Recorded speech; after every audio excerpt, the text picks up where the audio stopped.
Today's adventure begins with a red self-pumping gas nozzle.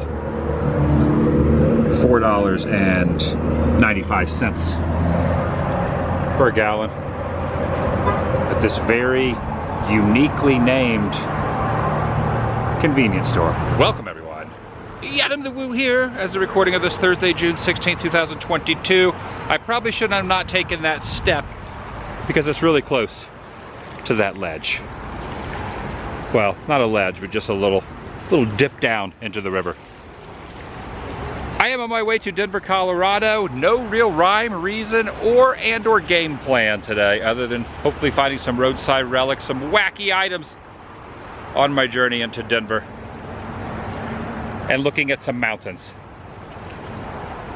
all around me, even back there behind the gas station. Moving pretty quickly. This river is moving pretty quick. If you fell in there, you'd be swept down the river. As always, I'm inviting you to join me. See how this tastes. It's warm. Join me, shall you? I'm also hoping to get on some back roads. Well, I kind of am on a back road. I veered off the main thoroughfare, the main freeway, well, highway over there, heading into the next town. I hope to get some back roads and small town stuff, as well as some odd, unusual things. Now, the name of this little downtown area is Glenwood Springs, but also referred to as Hot Springs. Cooper Avenue was the main street, and like where they have these little information placards, like E.B. Everett's Pioneer Grocery used to be right here on this corner. Back in 1886, they replaced the tent with a brick store. This is a dismount zone. Never heard it referred to as that. Usually it says no skating or biking, but it says dismount zone. It's a lot of neat history right here in this little downtown. Pretty good view of the mountain too.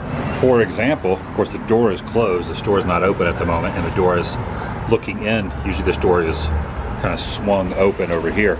But this is where Doc Holliday had his last moments. November 8th, 1887.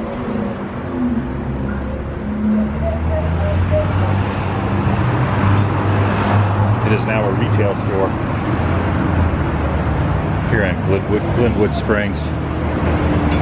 See the time up there is 20 minutes until 10. It's now a place called Bullock's. But this is where Doc Holliday spent his last moments in this building.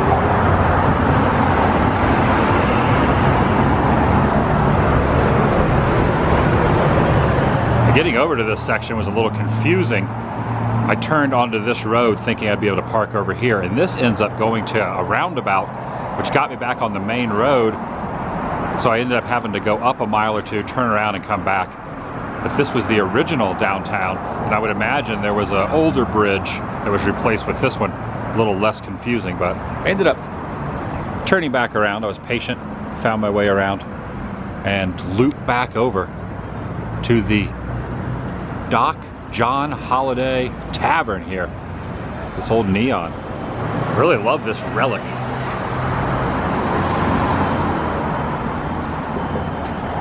Look at that thing glimmering in the morning sun.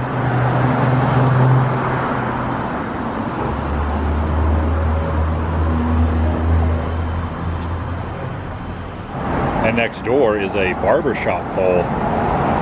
Nice little relic here. All falling apart. The wood starting to decay just a little bit. But you can see the years of weather worn on the paint. What used to be the barber shop here, it's now a newer hair salon, but they still have the barber pole out front. But yeah, take a look how the main street, this newer road kind of veers up and obscures and blocks the old downtown. It's kind of unusual. I don't know if it hurts or helps the businesses, not knowing that, you know, you can't just park in front of the stores anymore. Ah, progress.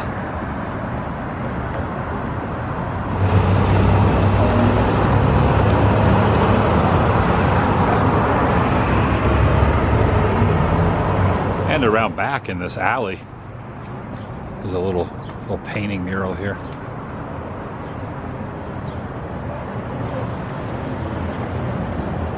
Started to kind of be scraped off the side of the wall. up for artistic interpretation on what this is. Oh, you know what? Well, it looks like a stream going through the mountains and clouds. Okay, that's what it is. From this angle, it makes a little more sense. The name of this exit was No Name. And I missed the sign pulling in here. Luckily, the rest stop says the name. Well, I should say No Name. No Name rest area. The rest area with no name. Just some incredible views in this area of the country. People riding their bikes down there on the path. Little picnic table set up.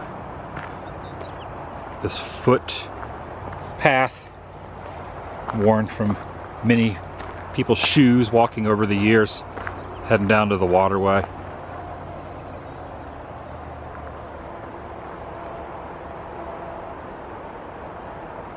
Just beautiful.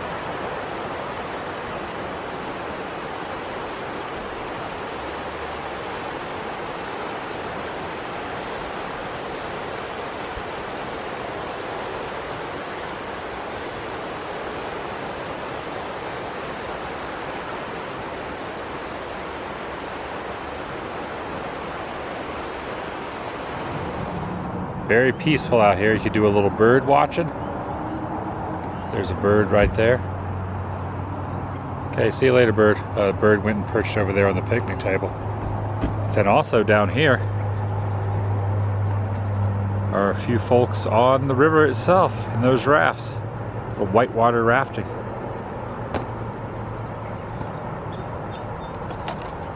And just a little further up the way to another rest area. The sign said Grizzly Creek. And once I got over here, this little information saying from vision to reality, Glenwood Canyon has been a link to the nation's ground transportation since the Denver and Rio Grande Railroad back in 1887. And there's some historical photos here of what it looked like back in the day. Look at the train going through the caverns there.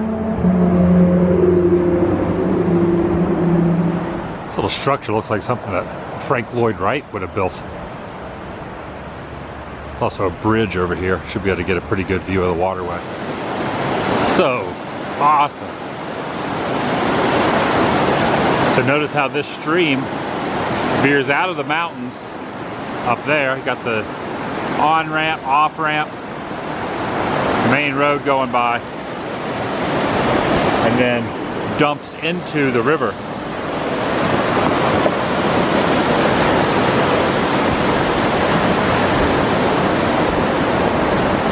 Which is over there.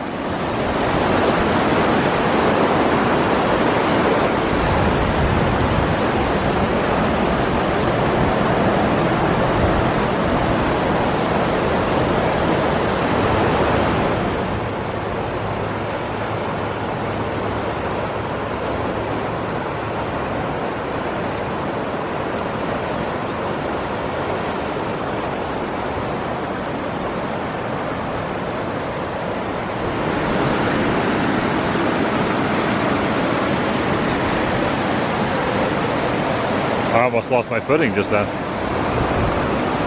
The butterfly. Standing on this rock. You see others have stacked little small portions of rock as well. These tunnels go directly through the middle of the mountains. Pretty fascinating, the engineering that goes into this.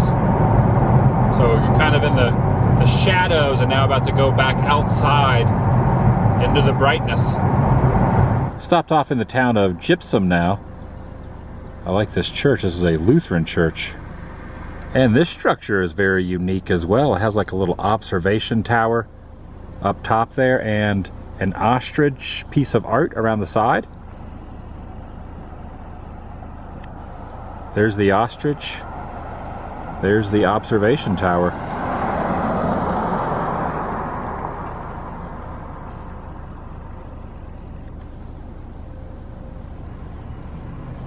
Hello, ostrich. Metal ostrich. So metal. A lot of times I'll get into these little communities trying to find some of the original structures. Like this, there's a sign there, so some sort of store, maybe a bar at one point on the corner of First Avenue and Railroad Ave. There are railroad tracks right over there.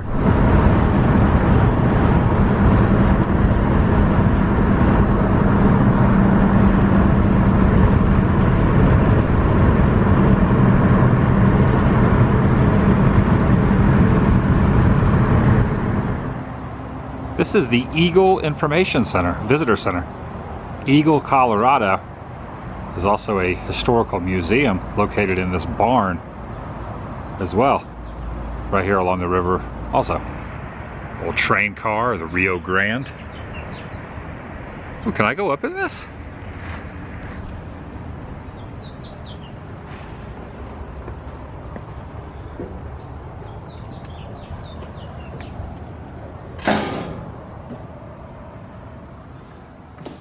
Guess so.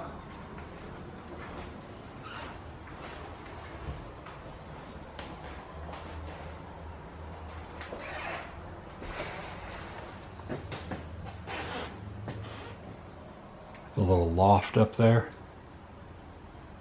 The back door. Another loft here. You got the stairs that you can go up and get a little higher up perspective when you're on the train.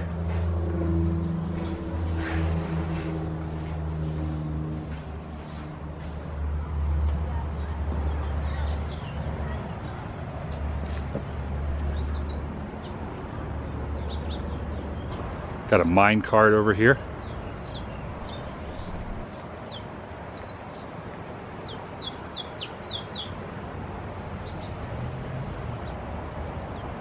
Okay, this post office, there's a stick down here. First when I felt it, I was like, I hope that's not a snake, but it wasn't a snake. This not mine cart, next to the mine cart is this post office from the town of Avon, Colorado. Probably relocated. They got the sprinklers on out here, and there's a blacksmith shop over there as well.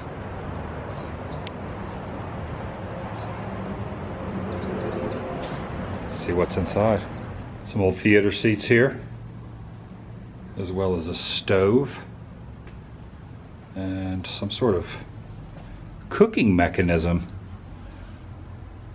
or maybe a washing machine. Looks like a big ice cream, hand ice cream machine, but I believe it's probably for washing clothes.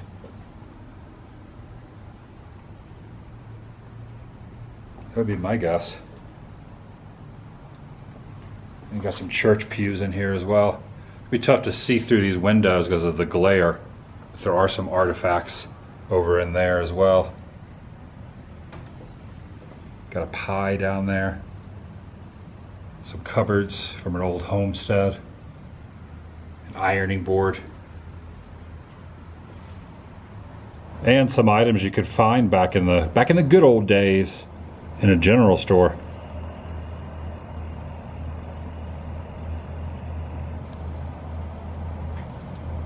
It's a jigsaw puzzle there. Some soaps. Powders, baking powders. Quite an assortment of items there. The train going by through Avon is an overhead photo from the 1950s. There's another photo from the 50s. This is really cool. This is from the 1920s. This is the Avon store in the 1920s. 100+ years ago. Incredible. There's another cart here on the rails. We go inside the blacksmith shop now.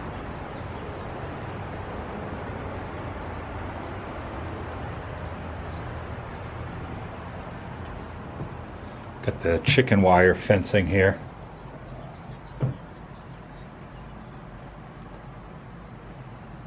Got a few items. We make the horseshoes down there. It says forge owned and operated by Emmett, Nottingham, and Avon. Emmett? In the Old West? Of course I think of Back to the Future 3. Dr. Emmett Brown. That wasn't Emmett Brown, it was another Emmett, but the Old West. 1885! Up on that hillside looks to be an old cabin, a homestead. Way up there on the peak. It's just kind of teetering there.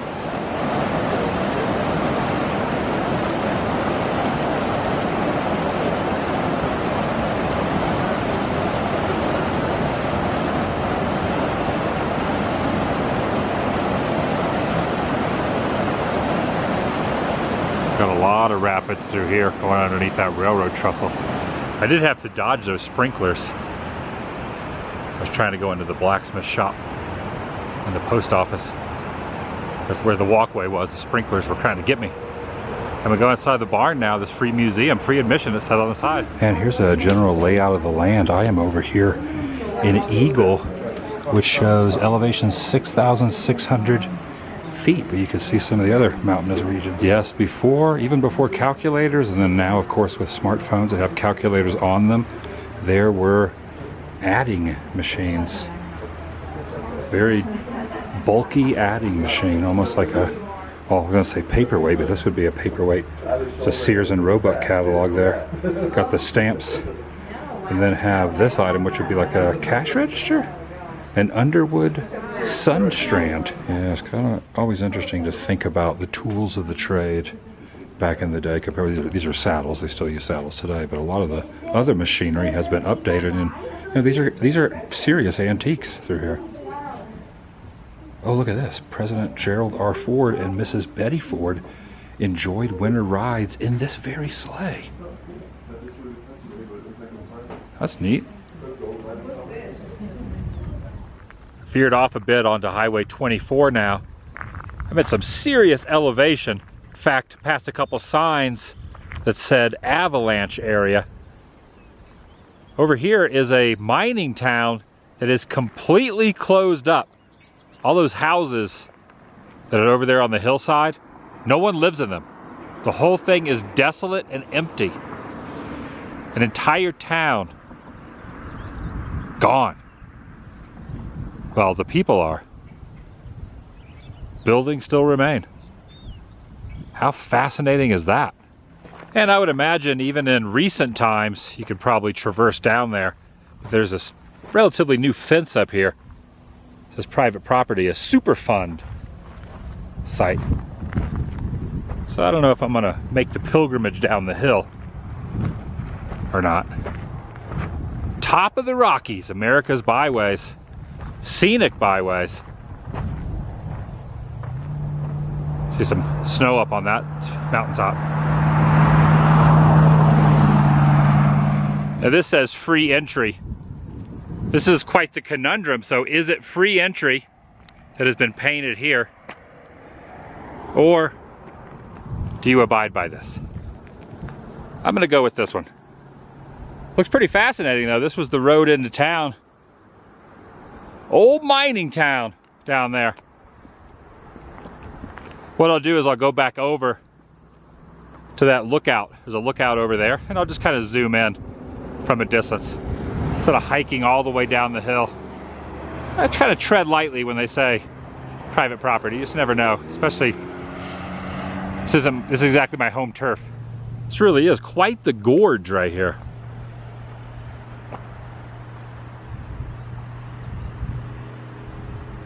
It is up here.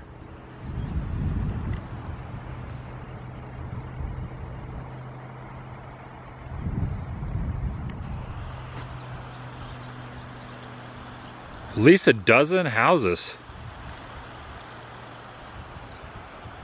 And it's interesting that they're all still standing. No one in them.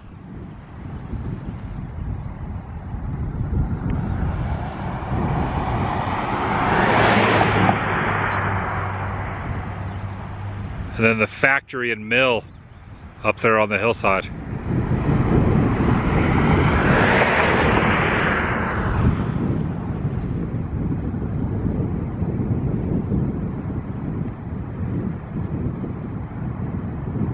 All right, gotta head back down the mountain. Just down the descent a little bit is another very beautiful area. And a dirt road that says you're not supposed to go any farther down. There's this building.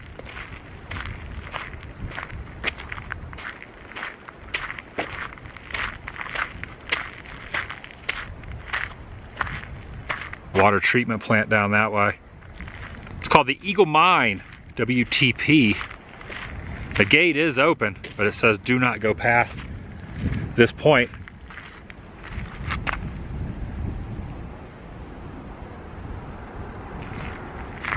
There is some sort of old trestle there. You got the wood decaying and whatnot, but still standing. There's some on that point, and then there's also another part of the trestle way down there.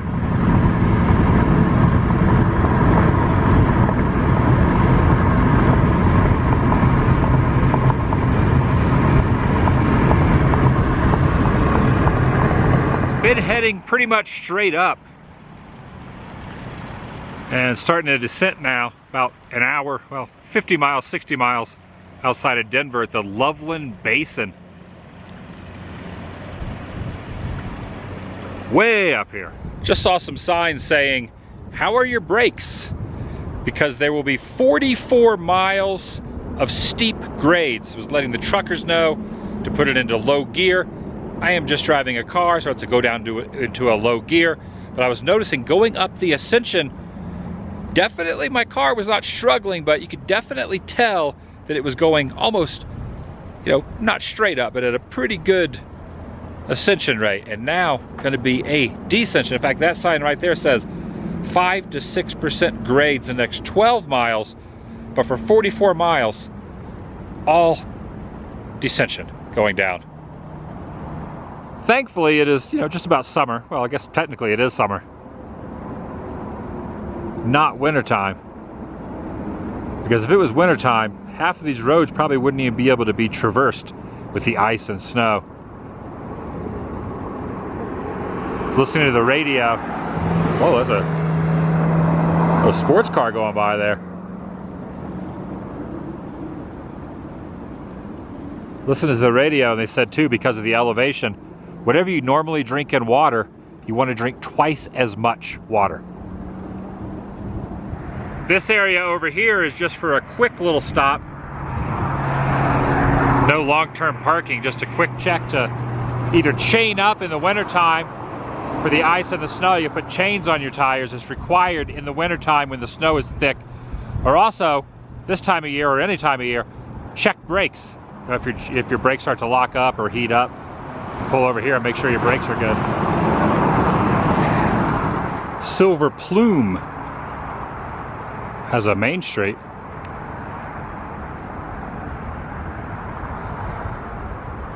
And a post office and a saloon. Saw this exit and pulled over. This is what I'm talking about right here. Georgetown Loop Railroad. Here's the water tower. Looks like a train museum of some sort. It's kind of just popped up out of nowhere, going down the mountain.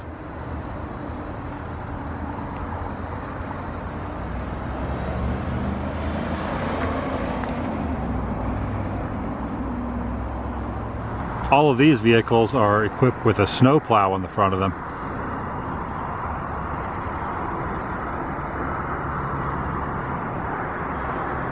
That's a Renegade right there.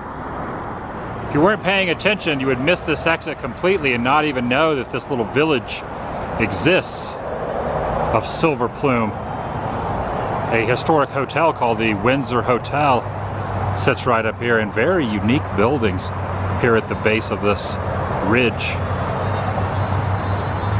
Really like this little town. Very, very small.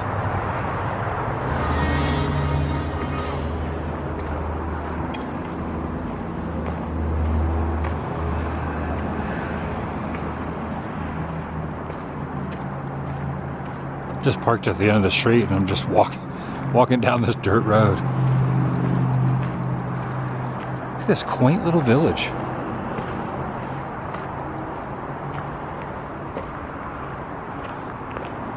Imagine living here, buying a house here, with I-70 going by there at extreme speeds. Pay no attention to this quaint little town in here.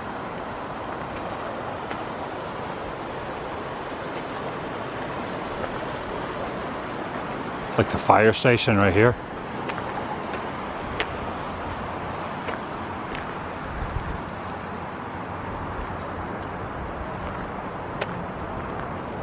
This is something out of a movie. Okay, this states incorporated 1880.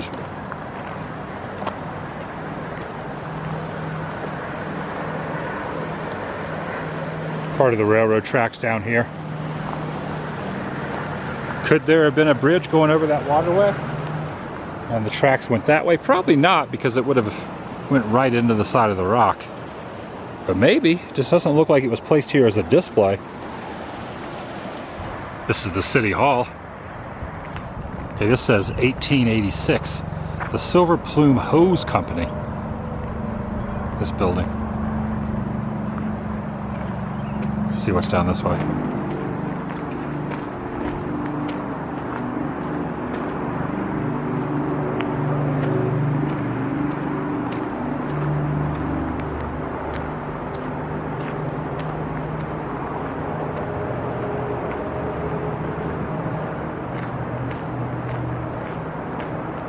This fence is made completely out of skis.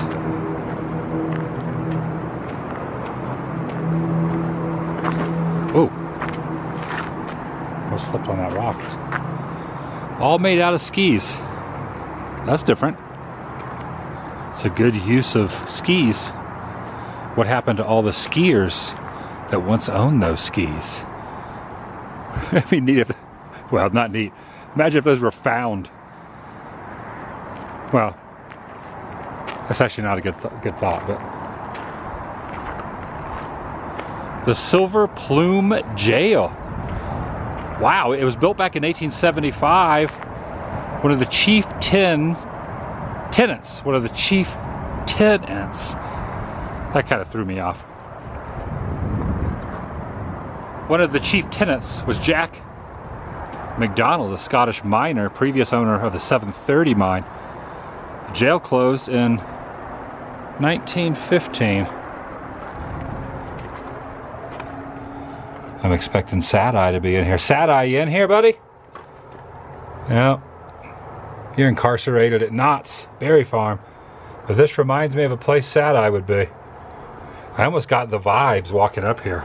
If there was a place where I would imagine to see a vehicle like this,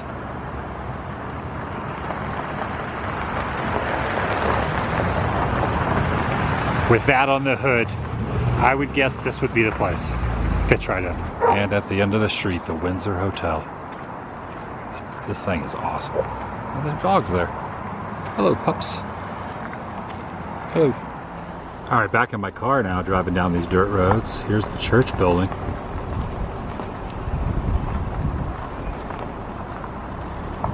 And more of the downtown area. If I was a filmmaker, if I was making a movie, I would utilize this town. I would imagine even during, look at this, the garage. Incredible. But this would be such a great movie set. You know, rent out the town, and even during the winter time with the snow everywhere, would probably add to the ambiance even more. You just see Tim Burton utilizing this town for something. I don't know why, it just gives me those vibes. Continued on a little further, now approaching the community of Idaho Springs, Colorado. And right here off the 70 and this access road that I have turned off of is a former mine that's closed.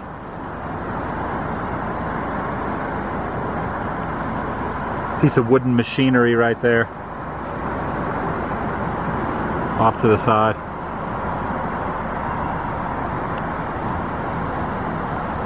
Can't get over there, it's all fenced off.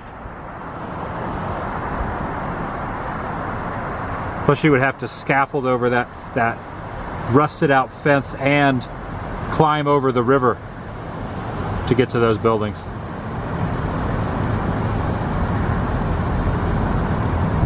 Here's a nice little relic off the side of the road. Old Prospector. Look at this thing. So you got the shell on the outside, which is probably concrete? Yeah, it's like a concrete shell, but then you got the wood where his arms were, which has kind of fallen to disrepair. This has seen some years. Stuck into the ground there.